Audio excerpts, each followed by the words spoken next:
Chapter 1. The source of all things, the luminescence, has more forms than heaven's stars, sure. And one good thought is all it takes to make it shine. But a single mistake can burn down a forest in your heart, hiding all the stars in all the skies. And while a mistake's still burning, ruined love or lost faith can make you think you're done, and you can't go on. But it's not true. It's never true. No matter what you do, no matter where you're lost, the luminescence never leaves you. Any good thing that dies inside can rise again, if you want it hard enough. The heart doesn't know how to quit, because it doesn't know how to lie. You lift your eyes from the page, fall into the smile of a perfect stranger, and the searching starts all over again. It's not what it was. It's always different. It's always something else.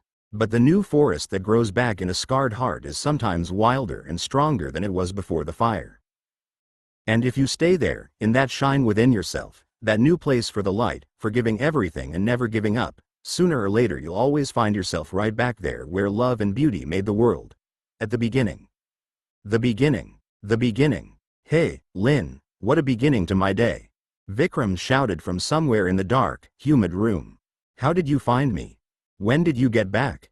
Just now, I answered, standing at the wide French doors that opened onto the street front veranda of the room. One of the boys told me you were here. Come out for a minute. No, come on in, man. Vikram laughed. Meet the guys. I hesitated. My eyes, bright with sky, couldn't see more than lumps of shadow in the dark room. All I could see clearly were two swords of sunlight, stabbing through closed shutters, piercing swirling clouds scented by aromatic hashish and the burnt vanilla of brown heroin. Remembering that day, the drug smell and the shadows and the burning light cutting across the room, I've asked myself if it was intuition that held me there at the threshold and stopped me from going in. I've asked myself how different my life might have been if I'd turned and walked away. The choices we make are branches in the tree of possibility. For 3 monsoons after that day, Vikram and the strangers in that room were new branches in a forest we shared for a while, an urban woodland of love, death and resurrection. What I remember clearly, from that flinch of hesitation, that moment I didn't think was important at all at the time, is that when Vikram stepped from the darkness and grabbed my arm, dragging me inside, I shivered at the touch of his sweating hand.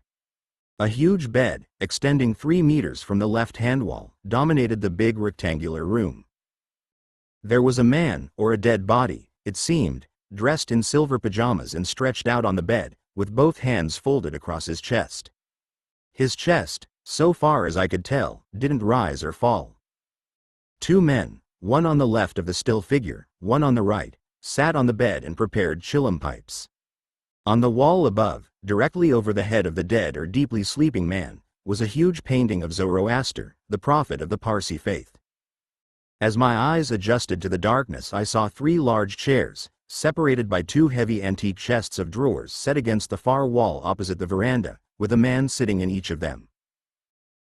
There was a very large, expensive Persian carpet on the floor, and various photographs of figures wearing traditional Parsi dress.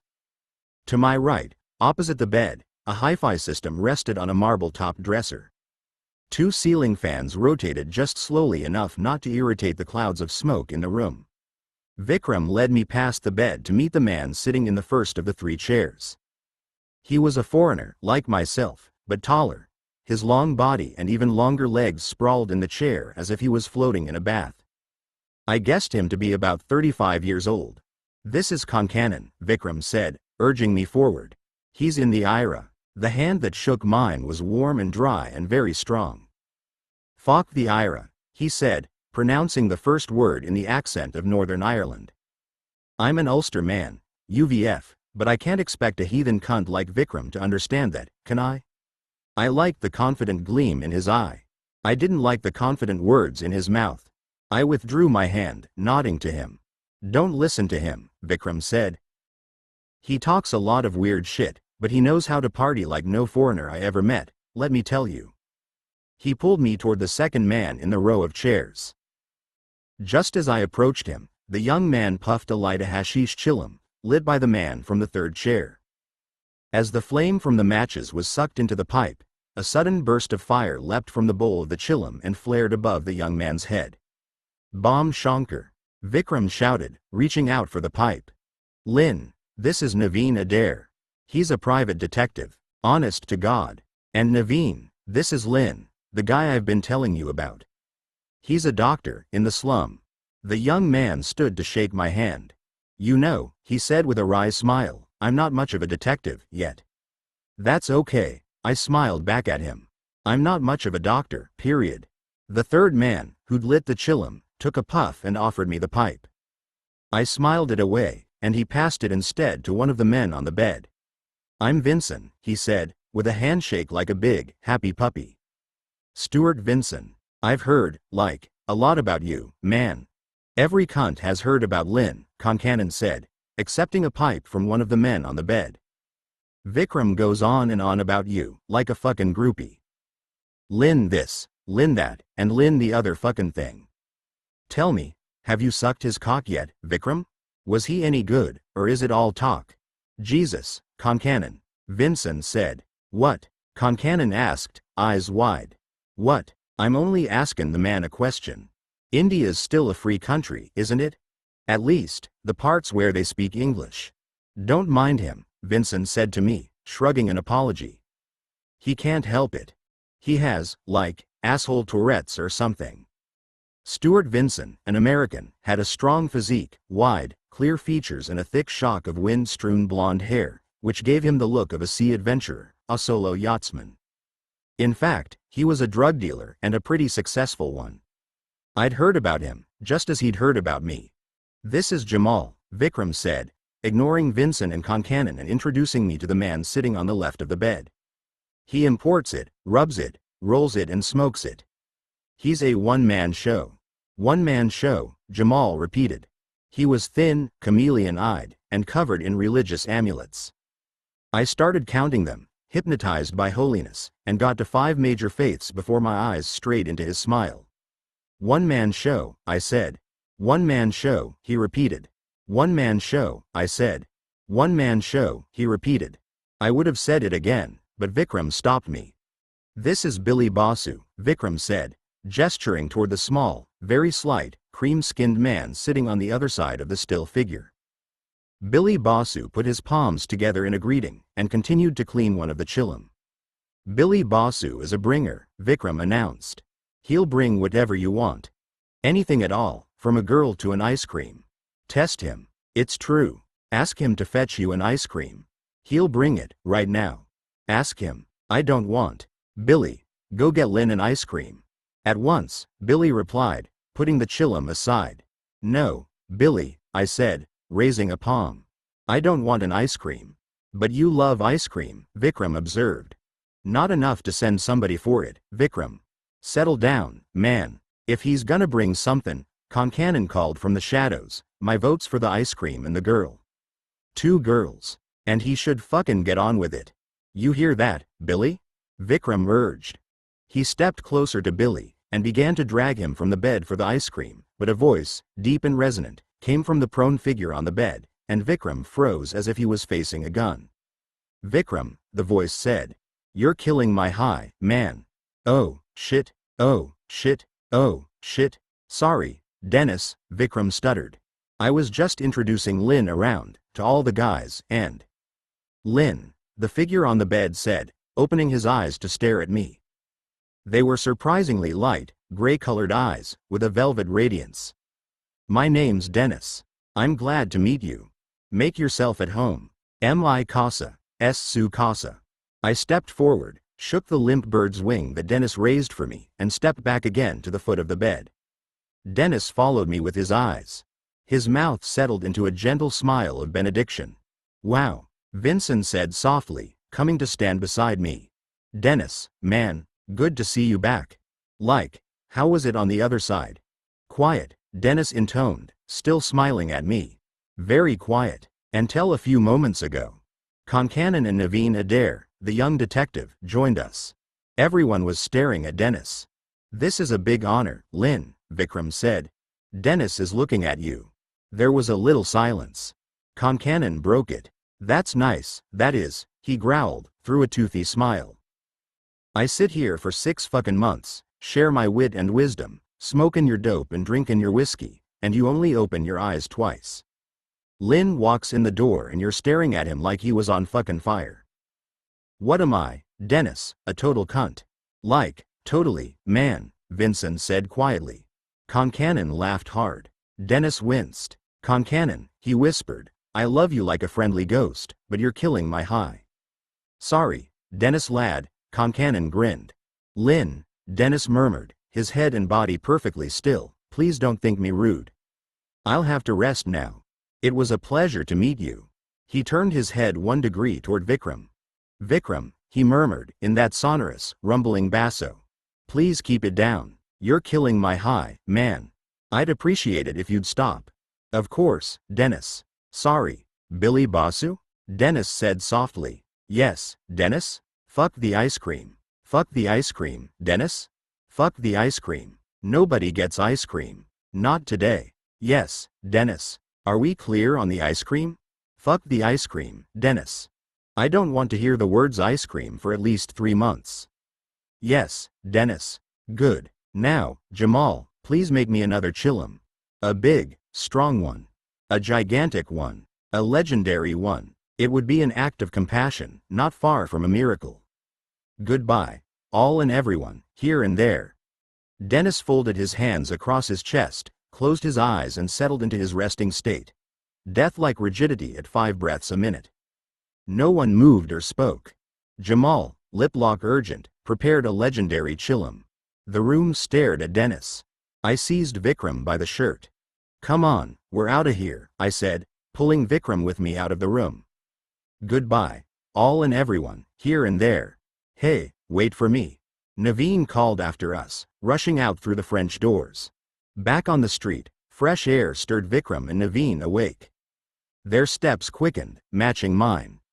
The breeze driven through a shaded corridor of 3-story buildings and leafy plane trees brought with it the strong, working scent of the fishing fleet at nearby Sassoon Dock. Pools of sunlight spilled through gaps between the trees. As I passed from shade to light, splashing into each new pool of white heat, I felt the sun flooding into me and then draining away with the shadow tide, beneath the trees. The sky was haze blue, glass washed up from the sea. Crows rode on the rooftops of buses to cooler parts of the city. The cries of handcart pullers were confident and fierce.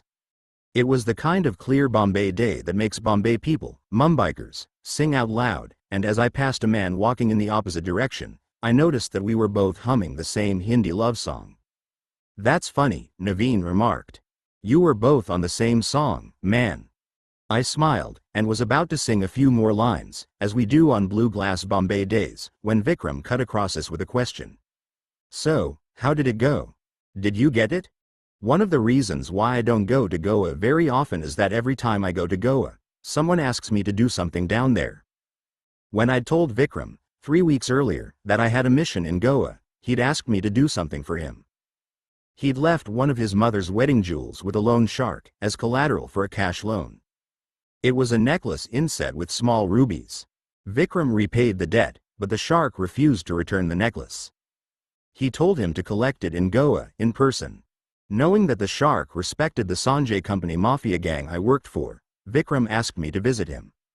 I'd done it, and I'd retrieved the necklace, but Vikram had overestimated the loan shark's respect for the mafia company. He kept me waiting for a week of wasted time, ducking out of one meeting after another, leaving offensive messages about me and the Sanjay Company until finally agreeing to hand the necklace over. By then, it was too late.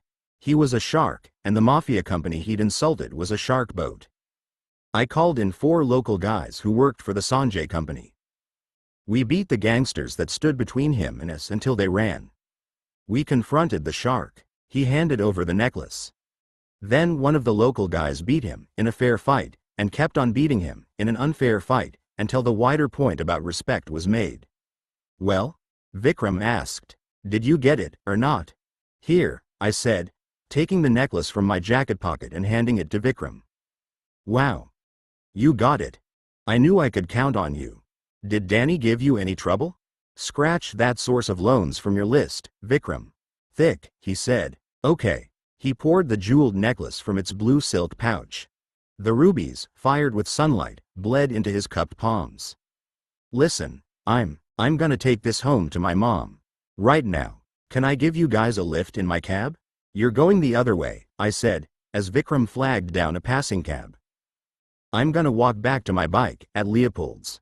If you don't mind, Naveen asked softly, I'd like to walk some of the way with you. Suit yourself, I replied, watching Vikram put the silk pouch inside his shirt for safekeeping. He was about to step into the taxi, but I stopped him, leaning in close to speak quietly. What are you doing? What do you mean? You can't lie to me about drugs, Vic. What lying? He protested. Shit, I just had a few little puffs of brown sugar, that's all. So what? It's Concannon's stuff, anyway. He paid for it. Take it easy. I always take it easy. You know me. Some people can snap out of a habit, Vikram. Concannon might be one of them. You're not one of them. You know that. He smiled, and for a few seconds the old Vikram was there. The Vikram who would have gone to Goa for the necklace without any help from me, or anyone else. The Vikram who wouldn't have left a piece of his mother's wedding jewelry with a loan shark in the first place. The smile folded from his eyes as he got into the taxi. I watched him away, worried for the danger in what he was. An optimist, ruined by love. I started walking again, and Naveen fell in beside me. He talks about that girl, the English girl, a lot, Naveen said. It's one of those things that should have worked out, but rarely do. He talks about you a lot, too, Naveen said. He talks too much. He talks about Carla and Didier and Lisa. But mostly he talks about you. He talks too much. He told me you escaped from prison, he said. And that you're on the run. I stopped walking. Now you're talking too much. What is this, an epidemic?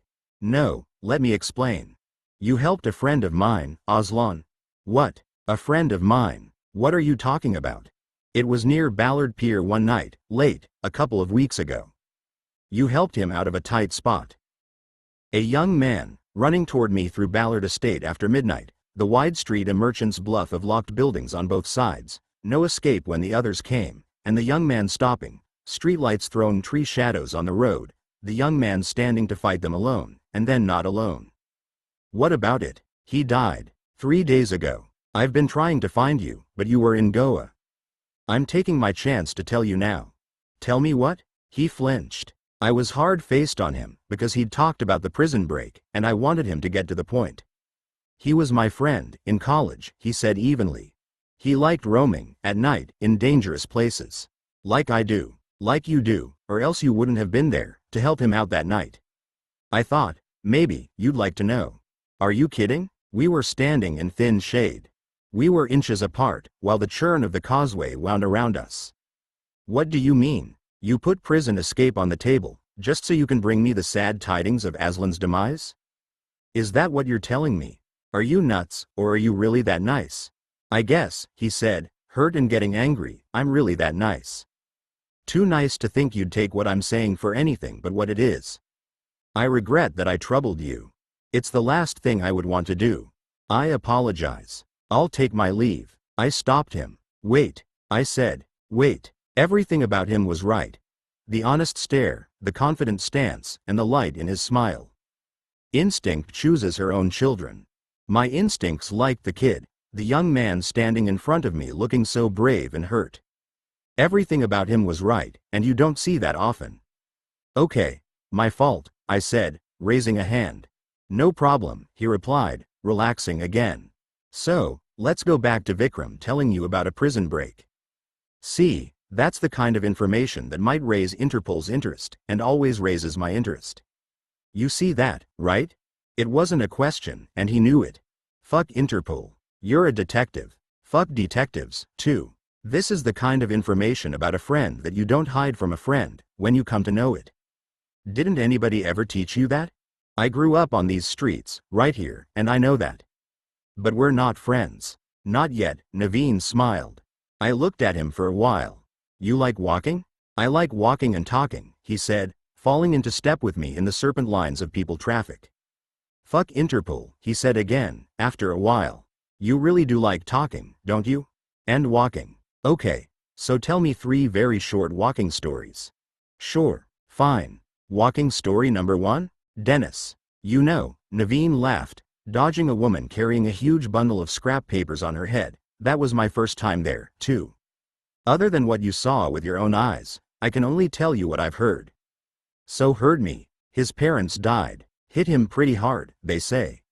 They were loaded. They had the patent for something, and it was worth a lot. 60 million, to Dennis. That's not a $60 million room back there. His money's in trust, he replied, while he's in his trance. While he's lying down, you mean? It's more than lying down. Dennis is in a state of samadhi when he sleeps. His heartbeat and his breathing slow down until they approach zero. Quite often, he's technically dead. You're fucking with me, detective. No, he laughed. Several doctors have signed death certificates in the last year, but Dennis always woke up again. Jamal, the one-man show, has a collection of them. Okay, so Dennis is occasionally technically dead.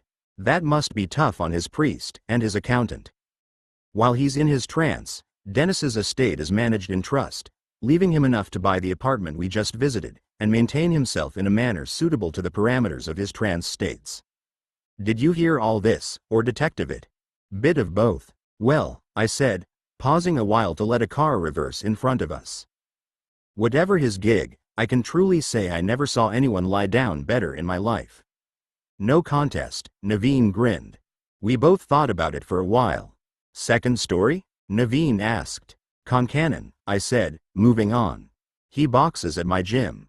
I don't know a lot about him, but I can tell you two things. Which are, he has a mean left hook that bangs a gong, but it leaves him dipping if it misses. Every time. He jabs with the left, punches with the right, and always brings the left hook straight over the top of it, leaving himself wide open if he doesn't connect. But he's quick, and he doesn't miss often. He's pretty good. And, second, I can say he's the only guy the first met who got me through the door to see Dennis. Dennis loves him. He stayed awake longer for him than anybody else. I heard that he wants to legally adopt Concannon. It's difficult, because Concannon is older than Dennis, and I don't know if there's a legal precedent for an Indian adopting a white man. What do you mean, he got you through the door? There's thousands of people who'd like to have an audience with Dennis while he's in his trance. They believe that while he's temporarily dead, he can communicate with the permanently dead. Almost nobody can get in. Unless you walk up and knock on the door. You don't get it. Nobody would dare to walk up and knock on the door while Dennis is in his trance. Come on. Nobody, that is, until you did. We already covered Dennis, I said, pausing to let a four-man handcart pass. Back to Concannon. Like I said, he boxes at my gym. He's a street fighter. I don't know much about him. He seems like a party guy. He loves a party. He's got a mouth on him. You don't keep a mouth like that to his age without having something to back it up. Are you saying I should watch him? Only the wrong side of him. And the third story? He asked. I left the road where we'd been walking, and straddled the hand-width footpath for a few steps. Where are we going? He asked, following me. I'm going to get a juice. A juice? It's a hot day. What's the matter with you? Oh, nothing. Cool. I love juice. 39 degrees in Bombay, chilled watermelon juice, fans too close to your head turned up to 3, bliss. So, what's with the private detective thing? Is that for real? Yeah. It started by accident, kind of, but I've been doing it for almost a year now. What kind of accident turns someone into a detective? I was doing a law degree, he smiled. Got most of the way there. In my final year, I was researching a paper on private detectives and how they impact the court system. Pretty soon, the only thing that interested me was the detective part of it, and I dropped out to give it a shot. How's it working out? He laughed. Divorce is healthier than the stock exchange and way more predictable. I did a few divorce cases, but I stopped. I was with another guy. He was teaching me the ropes.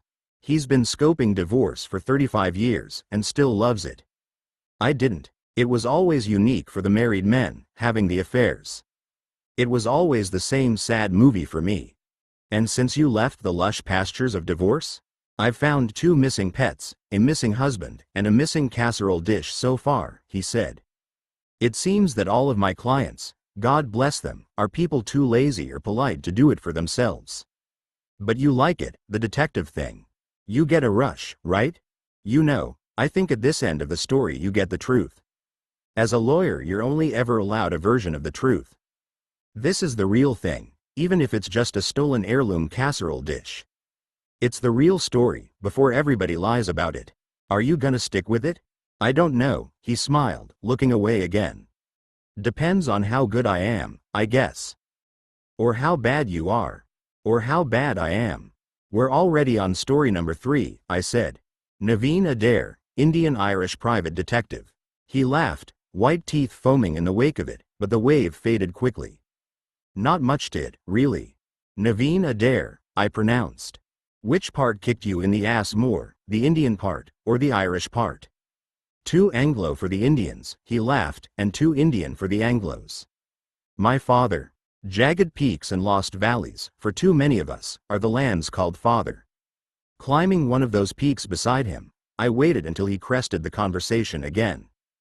We lived on the footpath, after he abandoned my mother. We were on the street, until I was 5, but I don't really remember it much. What happened?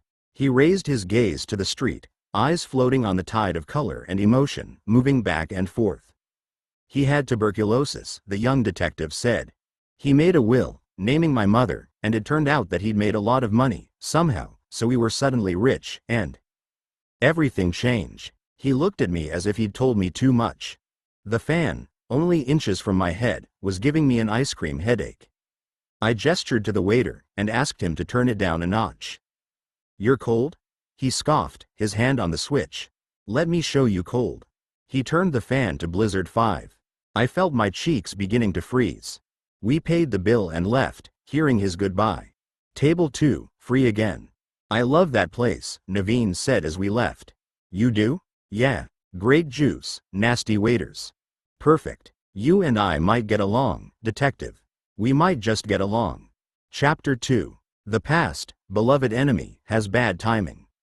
Those Bombay days come back to me so vividly and suddenly that sometimes I'm shaken from the hour I'm in, and lost to the task.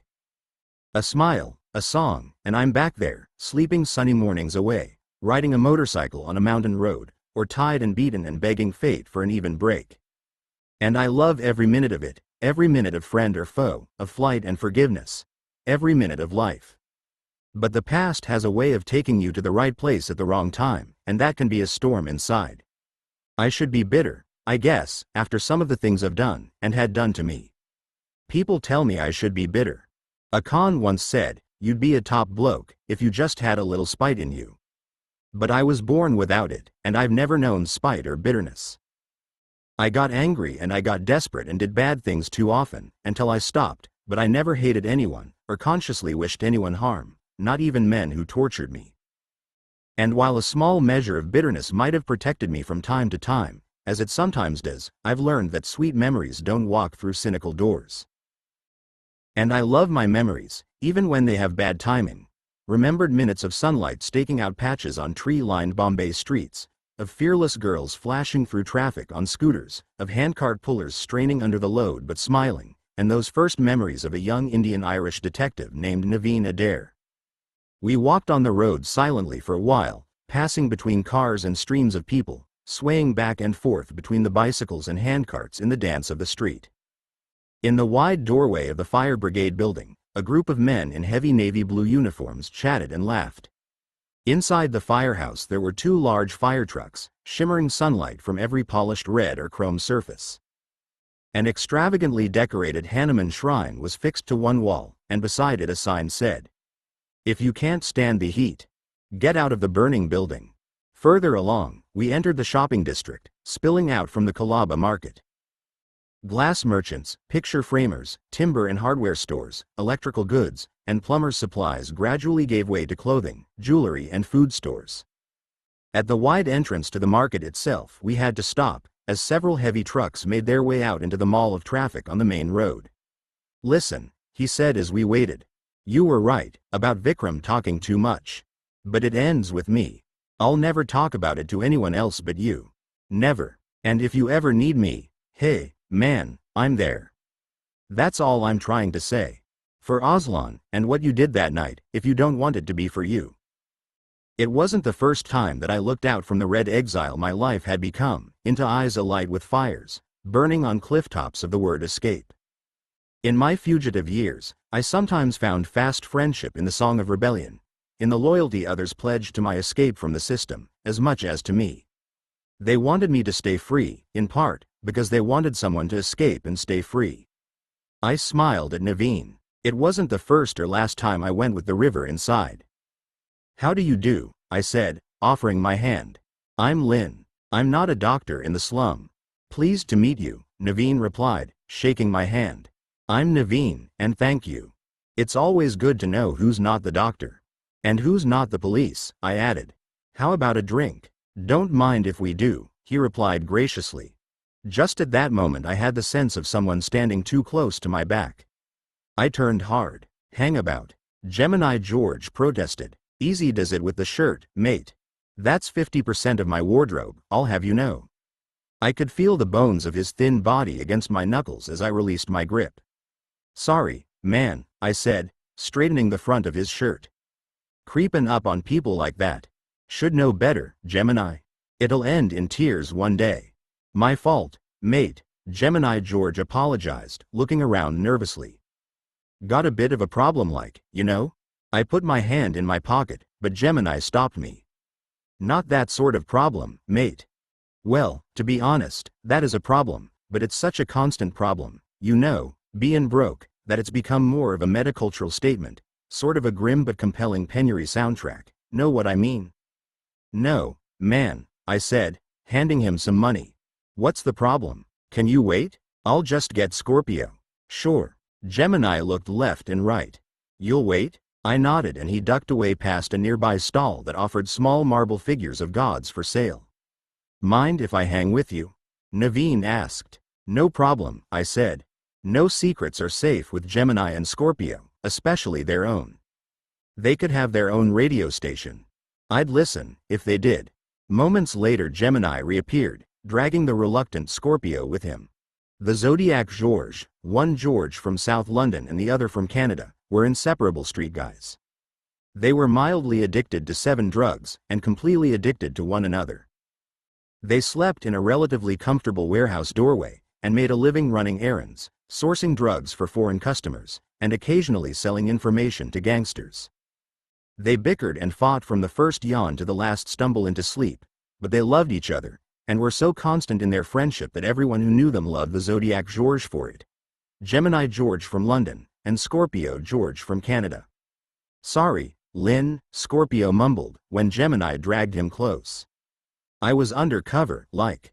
It's this trouble with the CIA. You must have heard about it. The CIA? Can't say I have, but I've been in Goa. What's up? There's this geezer, Gemini cut in, while his taller friend nodded quickly. Snow-white hair, but not an old guy, with a dark blue suit and tie, a businessman type. Or the CIA, Scorpio cut in, leaning close to whisper. For Christ's sakes, Scorpio. Gemini spluttered. What the fuck would the CIA want with the likes of us?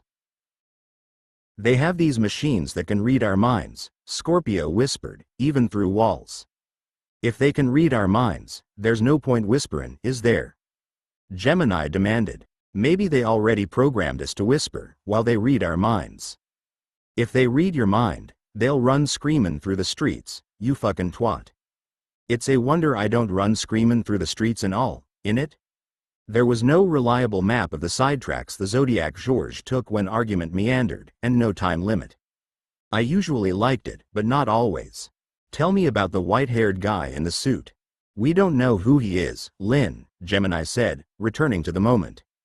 But he's been asking about Scorpio at Leopold's and other places for the last 2 days.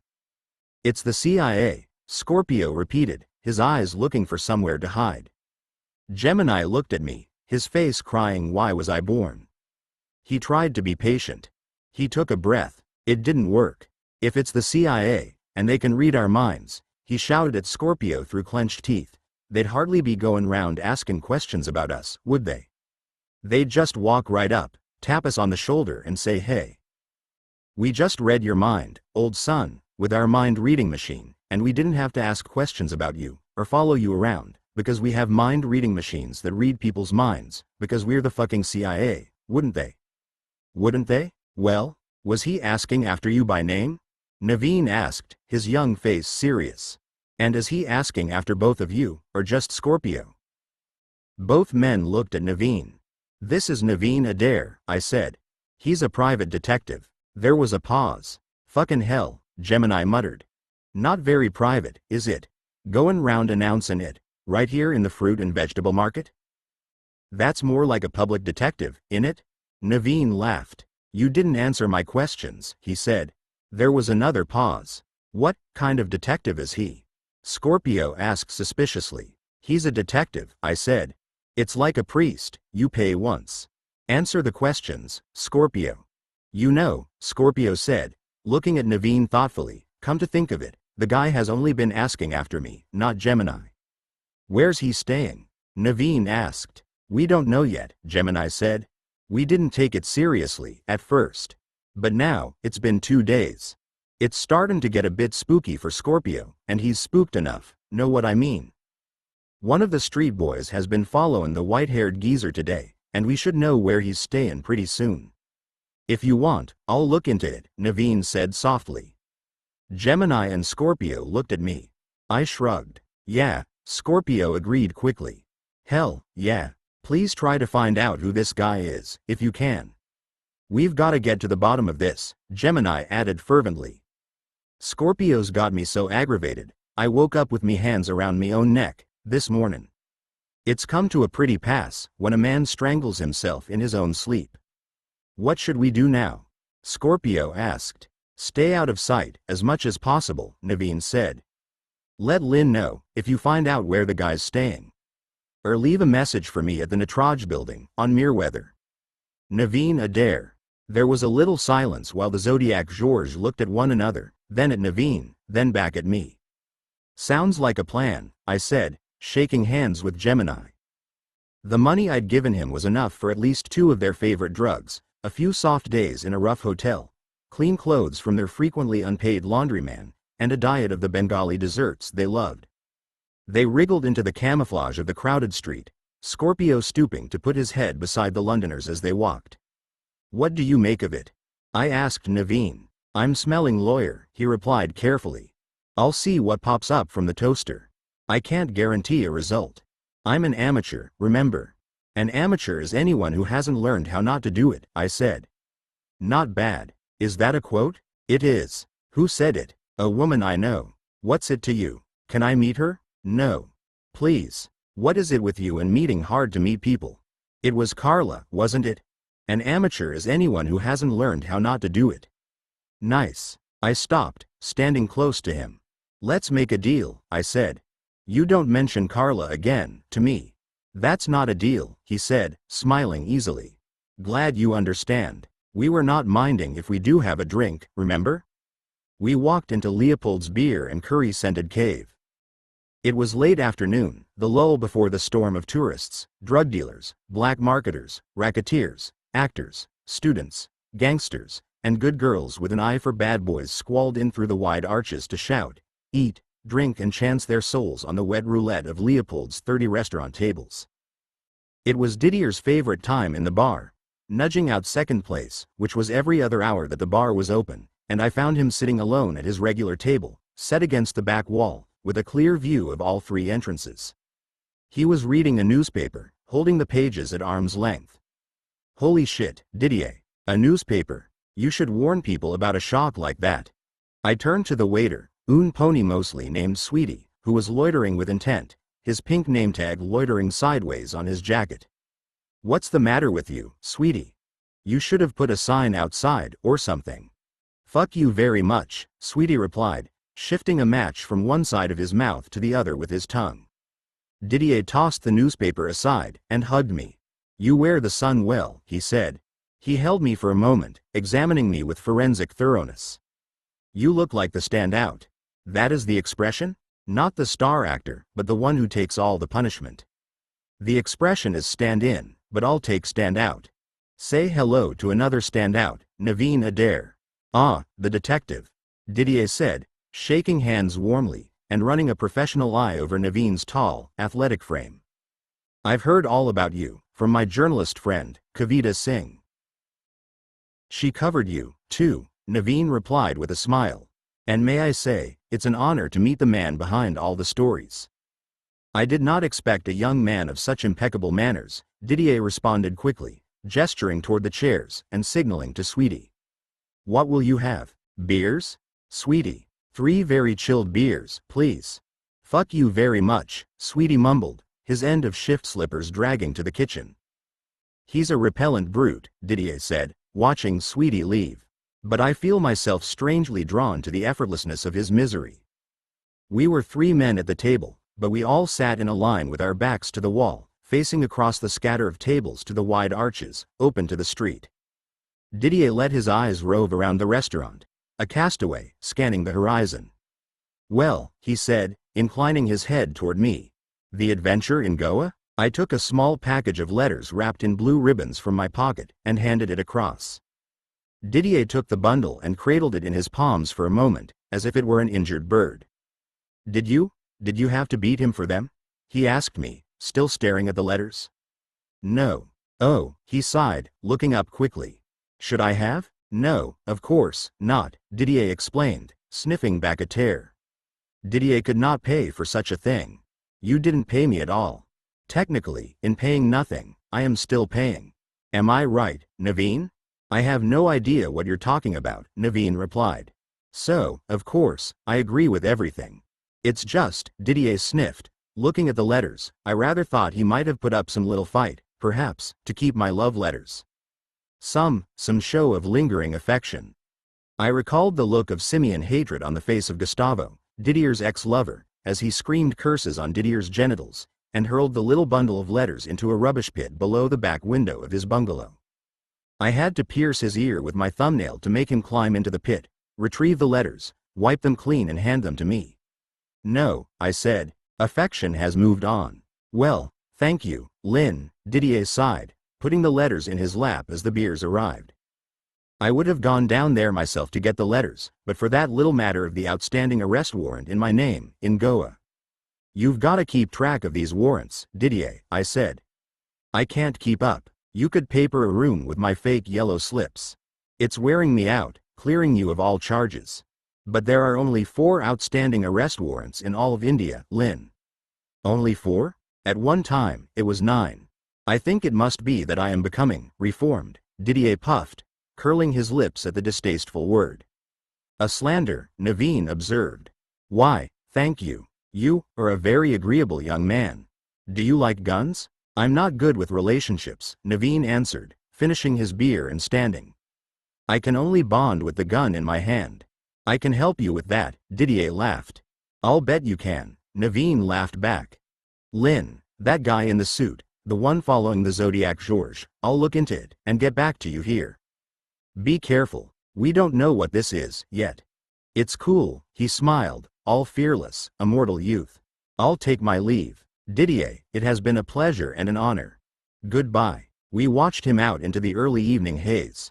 Didier's brows edged together. What? I asked him. Nothing, he protested. What, Didier? I said nothing. I know, but I also know that look. What look? He demanded, as if I'd accused him of stealing my drink. Didier Levy was in his mid-40s. The first powder snow of winter wove spirals through his dark, curly hair. Soft, brilliantly blue irises hovered in the anemone patchwork of red veins filling the whites of his eyes, making him seem young and dissolute in the same smile. The mischievous boy still hiding inside the ruining man. He drank any kind of alcohol, at any time of the day or night, dressed like a dandy, long after other dandies melted in the heat, smoked tailor-made joints from a bespoke cigarette case, was a professional at most crimes, the master of a few, and was openly gay, in a city where that was still an oxymoron. I'd known him for 5 years, through struggles against enemies, within and without. He was brave. The kind of man who'll face a gun with you and never run, no matter what the fall. He was authentic. He expressed the uniqueness when what we are, is what we're free to become. I'd known him through lost loves, alarming lust, and kneeling epiphanies, his and mine. And I'd spent enough of those long, lonely wolf nights with him to love him. That look, I repeated. The look that says you know something that everybody else should know. The look that says I told you so, before you tell me anything at all. So tell me, before you told me so. Didier's outraged expression crumbled in smiles and fell into a laugh. "It is more of a told me so," he said. "I like that boy very much. More than I expected to. And more than I should, because this Naveen Adair, he has a reputation. If reputations were votes, we'd be presidents of somewhere." "True," he replied. "But this boy's reputation carries a warning. A word to the wise, isn't that the expression?" "It is, but I've always wondered why the wise need a word. It is said that he is very, very good with his fists. He was a boxing champion at his university. He could have been the champion of India. His fists are deadly weapons. And as I have heard, he is very quick, too quick perhaps, to provoke into using them. You're no slouch in the provoking department, Didier. And it doesn't take a stick through the bars to get me going. Many men have already fallen to their knees before that young life.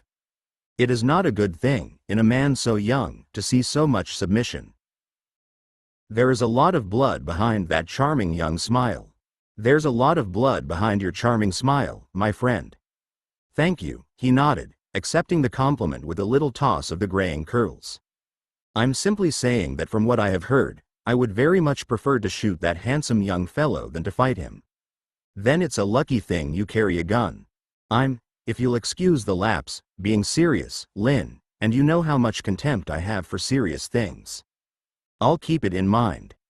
Promise. I'd better go. You're leaving me here to drink alone, and you're going home to her?" Didier mocked. "You think she's waiting for you, after almost 3 weeks in Goa? What makes you think she hasn't left you for some greener pastures, as the English say, with such charming provincialism?" "I love you, too, brother," I said, shaking his hand. I walked out into the breathing street, turning once to see him holding up the little bundle of love letters I'd retrieved for him, and waving goodbye. It stopped me. I felt, as I too often did, that I was abandoning him. It was foolish, I knew. Didier was arguably the most self-sufficient contrabandist in the city. He was one of the last independent gangsters, owing nothing, not even fear, to the mafia companies, cops and street gangs that controlled his illegal world. But there are some people, some loves, that worry every goodbye, and leaving them is like leaving the country of your birth. Didier, my old friend, Naveen, my new friend, and Bombay, my island city, for so long as she'd have me. Each of us dangerous, in our different ways. The man I was, when I arrived in Bombay years before, was a stranger in a new jungle. The man I became looked out at strangers, from the cover of the jungle street. I was at home. I knew my way around. And I was harder, maybe, because something inside me was missing. Something that should have been there, next to my heart. I escaped from prison, Didier escaped from persecution, Naveen escaped from the street, and the southern city escaped from the sea, hurled into its island existence by working men and women, one stone at a time. I waved goodbye, and Didier smiled, touching the love letters to his forehead. I smiled back, and it was okay to leave him. No smile would work, no goodbye would pray, no kindness would save, if the truth inside us wasn't beautiful. And the true heart of us, our humankind, is that we're connected, at our best, by purities of love found in no other creature. Chapter 3. It was a short ride from Leopold's to my apartment. I left the busy tourist causeway, crossed the road past the Colaba police station, and cruised on to the corner known to every taxi driver in Bombay as Electric House. A right turn down the leafy street beside the police station gave me a view into a corner of the cell block. I'd spent time in those cells. My rebel eyes found the high, barred windows as I rode by slowly. A little cascade, memories, the stink of open latrines, the mass of men fighting for a slightly cleaner place near the gate bullied through my mind. At the next corner I turned through the gate that gave access to the courtyard of the Beaumont Villa building, and parked my bike. Nodding to the watchman, I took the stairs 3 at a time to the 3rd-floor apartment. I entered, ringing the bell a few times. I walked through the living room to the kitchen, dropping my bag and keys on the table as I passed. Not finding her there or in the bedroom, I moved back into the living room. "Hi, honey," I called out, in an American accent. "I'm home." Her laugh rippled from behind the swirling curtains on the terrace. When I shoved the curtains aside, I found her kneeling, with her hands in the earth of a garden about the size of an open suitcase. A little flock of pigeons crowded around her, pecking for crumbs, and pestering one another fussily. "You go to all the trouble of making a garden out here, girl," I said, "and then you let the birds walk all over it." "You don't get it," Lisa replied, turning aquamarine eyes on me. "I made the garden to bring the birds. It's the birds I wanted in the first place. You're my flock of birds," I said, when she stood to kiss me. "Oh, great," she mocked. "The writer's home again. And so damn pleased to see you," I smiled, beginning to drag her with me toward the bedroom. "My hands are dirty," she protested. "I hope so." "No, really," she laughed, breaking away. "We've gotta take a shower." "I hope so." "You've gotta take a shower," she persisted, circling away from me, "and change your clothes right away." "Clothes?" I mocked back at her. "We don't need no stinking clothes." "Yes, we do. We're going out." "Lisa, I just got back." 2 weeks. "Nearly 3 weeks," she corrected me. "And there'll be plenty of time to say hello, before we say goodnight." "I promise." Hello is sounding a lot like goodbye. Hello is always the first part of goodbye. Go get wet. "Where are we going?" "You'll love it." "That means I'm gonna hate it, aren't I?" "An art gallery." "Oh, great. Fuck you," she laughed. "These guys are good. They're on the edge, Lynn. They're real deal artists. You're gonna love them. And it's a really important show. And if we don't hurry, we'll be late. And I'm so glad you got back in time." I frowned. "Come on, Lynn," she laughed. "Without art, what is there?" "Sex," I replied. "And food. And more sex." "There'll be plenty of food at the gallery," she said, shoving me toward the shower. "And just think how grateful your little flock of birds will be when you come home from the art gallery that she really, really, really wants you to take her to, and that we'll miss, if you don't hit the shower right now." I was pulling my shirt off over my head in the stall. She turned on the shower behind me. Water crashed onto my back and my jeans. "Hey," I shouted. "These are my best jeans. And you've been in them for weeks," she called back from the kitchen. "Second best jeans tonight, please." "And I've still got your present," I shouted. "Right here, in the pocket of these jeans you just got soaking wet." She was at the door. "You got me a present?" she asked. "Of course." "Good. Very sweet. Let's look at it later." She slipped out of sight again. "Yeah," I called back. "Let's do that. After all that fun at the gallery." As I finished the shower, I heard her humming a song from a Hindi movie. By chance, or by the synchronicities that curl within the spiral chambers of love, it was the same song that I'd been singing on the street, walking with Vikram and Naveen only hours before. And later, as we gathered our things for the ride, we hummed and sang the song together. Bombay traffic is a system designed by acrobats for small elephants. 20 minutes of motorcycle fun got us to Kumbaya Hill, a money belt district hitched to the hips of South Bombay's most prestigious mountain. I pulled my motorcycle into a parking area opposite the fashionably controversial Backbeat Gallery, at the commencement of fashionably orthodox Carmichael Road. Expensive imported cars and expensive local personalities drew up outside the gallery. Lisa led us inside, working her way through the densely packed crowd. The long room held perhaps twice the safety limit of 150 persons, a number that was conspicuously displayed on a fire safety sign near the entrance. "If you can't stand the heat, get out of the burning building." She found one of her friends at last, and pulled me into an anatomically close introduction. "This is Rosanna," Lisa said, squeezed in beside a short girl who wore a large, ornate gold crucifix, with the nailed feet of the Savior nestled between her breasts. "This is Lynn. He just got back from Goa." "We meet at last," Rosanna said, her chest pressing against mine as she raised a hand to run it through her short, spiked hair. Her accent was American, but with Indian vowels. "What took you to Goa?" "Love letters and rubies," I said. Rosanna glanced quickly at Lisa. "Don't look at me," Lisa sighed, shrugging her shoulders. "You are so fucking weird, man," Rosanna cried out, in a voice like a parrot's panic warning. "Come with me. You've got to meet Taj. Weird is his favorite thing, yar." Wriggling her way through the crowd, Rosanna took us to meet a tall, handsome young man with shoulder-length hair that was sleek with perfumed oil. He was standing in front of a large stone sculpture, some 3 meters tall, of a wild man creature. The plaque beside the sculpture pronounced its name, Enkidu. The artist greeted Lisa with a kiss on the cheek, and then offered his hand to me. "Taj," he said, giving me a smile of open curiosity. "You must be Lin. Lisa's told me a lot about you." I shook his hand, allowed my eyes to search his for a moment, and then shifted my gaze to the huge sculpture behind him. He turned his head slightly, following my eyes. "What do you think?" "I like him," I said. "If the ceiling in my apartment was a little higher, and the floor a little stronger, I'd buy him."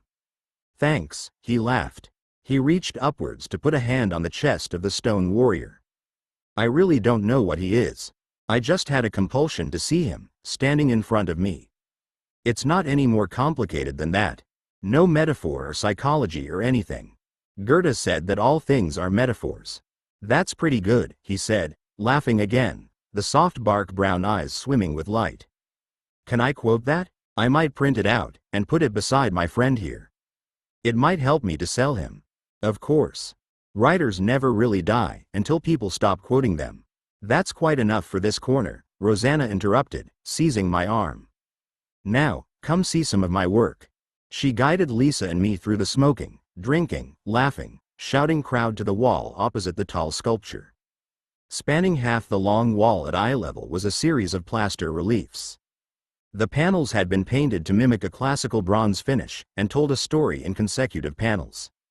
"It's about the Sapna killings," Rosanna explained, shouting into my ear. "You remember? A couple of years ago?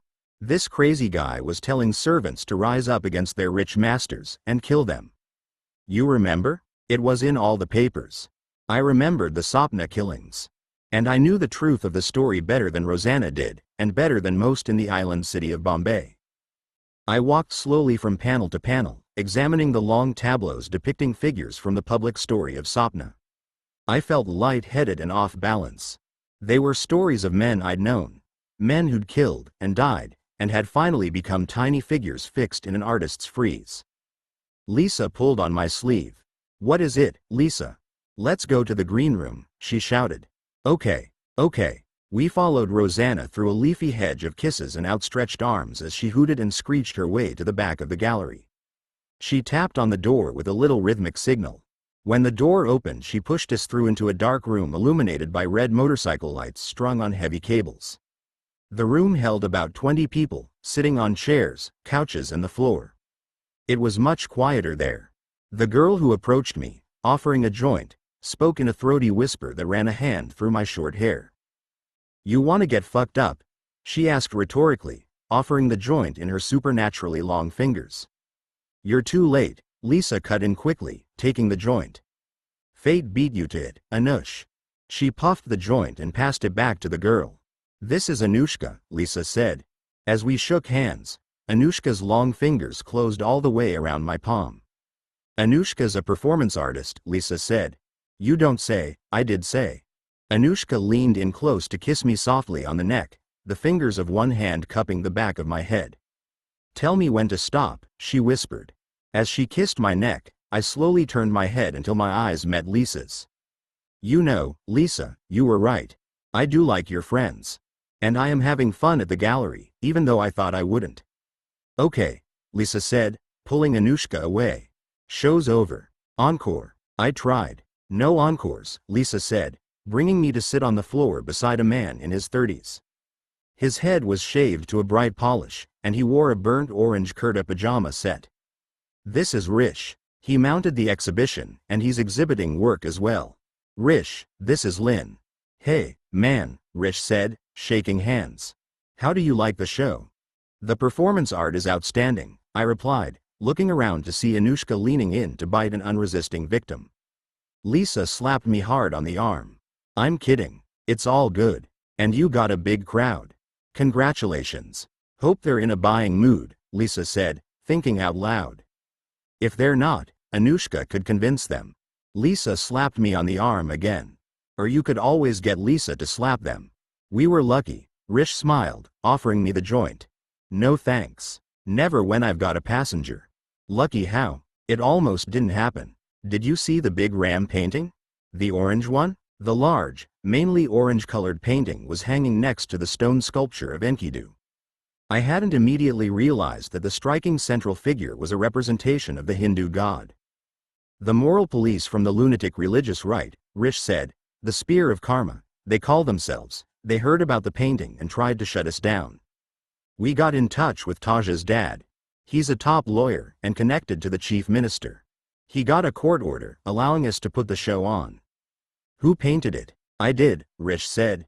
Why? What made you want to paint it in the first place? Are you saying that there are things I shouldn't paint? I'm asking you why you chose to do it. For the freedom of art, Rish said. Viva la revolution, Anushka purred, sitting down beside Rish and leaning into his lap. Whose freedom? I asked. Yours, or theirs? Spear of Karma? Rosanna sneered. Crazy fascist fuckers, all of them. They're nothing. Just a fringe group. Nobody listens to them. The